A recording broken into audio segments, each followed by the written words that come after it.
Welcome to the Time of Your Life with the Baltimore County Department of Aging. I'm your host, Ethel Rasmussen. This show is all about sharing resources for living your best life and dedicated to keeping you well informed about the programs and services that are designed especially for you. You can also connect with BCDA through the agency's multiple media platforms that include our website, Facebook, the Time of Your Life Digest, Instagram, Flickr, Map, as well as an abundance of printed resources. Connections to BCDAs are stronger than ever, so please take advantage of the many options that are available. So much has changed since the advent of COVID-19. BCDA senior centers are currently closed, but exciting virtual programming continues in our 20 senior centers. Stay tuned to learn about an exciting selection of programs which are available from the comfort of your own home. With us today is Kathleen Young, Director of the Seven Oaks Senior Center. Kathleen will wow you with wonderful programming at your fingertips through BCDA's virtual online programming. The show continues with Rebecca Ebert, Director of the Addy Senior Center. Becky's segment explains an easy video communication platform called Zoom. Zoom will allow you, our viewing audience, to participate in the many programs at BCDA's 20 senior centers. The show concludes with Debbie Orlove, Community Business Liaison at the Baltimore County Department of Aging. Debbie closes the show with information about the many options Baltimore County Senior Centers offer daily for lifelong learning, recreation, health promotion planning, and fitness. COVID-19 has affected everyone worldwide. We are so fortunate to welcome Dr. Gregory Branch, County Health Officer and Director of the Department of Health and Human Services at Baltimore County Government. Dr. Branch starts the show by sharing information about safeguarding your health during this time of COVID-19. Dr. Branch, welcome to the show.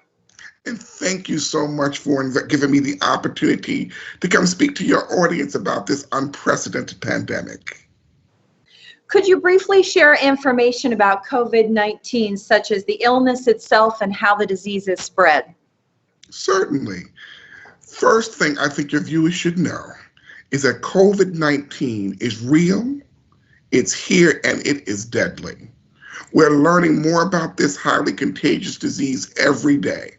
What we need to know is that there is no vaccine yet.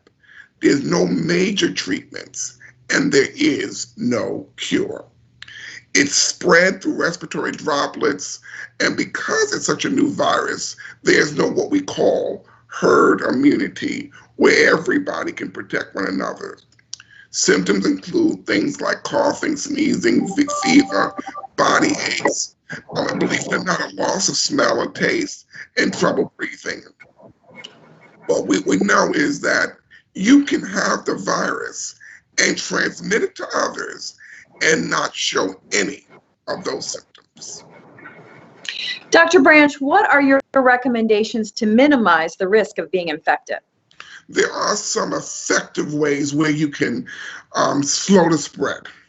And so I always say if you wear your face coverings, especially in public, keep at least 6 feet between you and others, wash your hands frequently, and stay home if you are sick. Can you talk about populations who have a higher risk factor for complications related to COVID than the general public and what actions they can take? So persons who are over the age of 60 are at higher risk, people who have existing chronic health conditions, people who live in what we call congregate care facilities, like in a shelter. We do know that African Americans have a higher risk of being able to contract the disease just because of the chronic healthcare issues that they may have. And our current data does show that Latinos have a 3 times higher rate of getting the COVID virus than any other races or ethnicities. And that's basically because sometimes they're unable to shelter in place, cannot work remotely. They live in like a multi-generational households.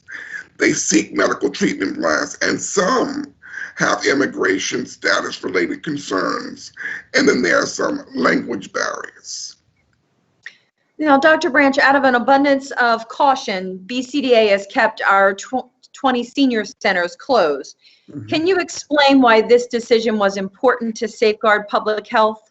So as I mentioned earlier, persons over the age of 60 were identified very early as a big, vulnerable group as it relates to the disease. So while we know how vitally important and central the centers are in the lives of our seniors, keeping them open threatens the health and the well-being of those who utilize them. So talking with the county executive, talking with the Office of Aging Director Laura Riley, my recommendation as a health officer was that we had to make the prudent decision to close the centers for now.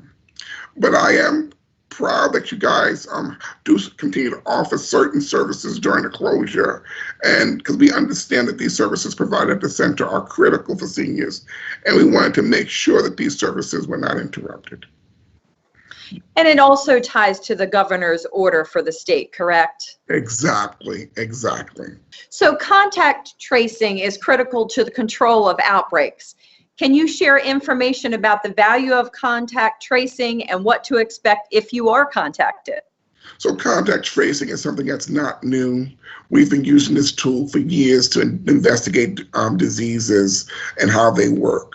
So when someone tests positive for an infectious disease, what we do is our contact tracers reach out to everyone that was in close contact with that infected individual. And then we try to let that person who was in contact with the infected individual, we probably let them know that they need to be on quarantine. That's extraordinarily important because we want to put those people on quarantine before they developed any symptoms and before they could transmit it to anyone else. If we're able to do that, we can then cut down on the number of people who would potentially get the COVID-19 virus. That would be wonderful. Unfortunately, we hear information about scams related to COVID, such as cures and special vitamins to prevent the disease. Can you share what you're hearing about the claims? Well, what I will say is the fact that when our contact tracers are calling, please know that if you can, please pick the phone up, and also know that we would never ask for credit card information. We would never ask for your Social Security information, your immigration status. We're never going to ask you to buy any products or anything like that at all. We're going to talk to you specifically about the COVID-19 virus and your contacts.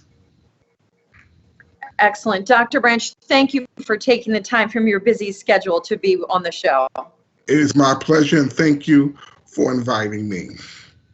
For more information about COVID-19, please call the Baltimore County Health Department's COVID-19 hotline at 410-887-3816 from 8:30 a.m. to 5 p.m. 7 days a week.